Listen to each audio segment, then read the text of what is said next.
we will no longer be getting day one employment rights, so let's talk about it. As you all know, I've basically only thought about MCR5 and day one employment rights for the past few years, so this is incredibly painful for me. For context, you have very few employment rights in England until you work somewhere for 2 years. So contrary to popular belief, you can be fired for basically no reason and no process needs to be followed until you hit that magical 2-year mark.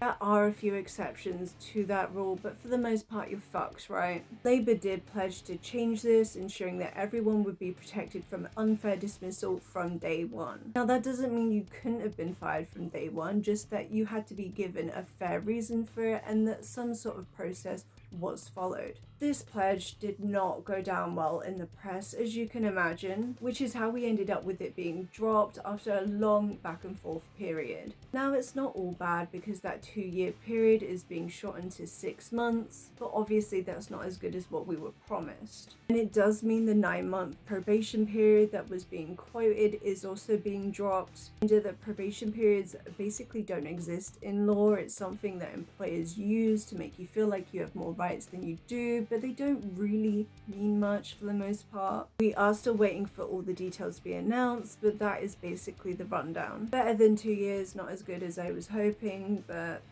And as always, join a union.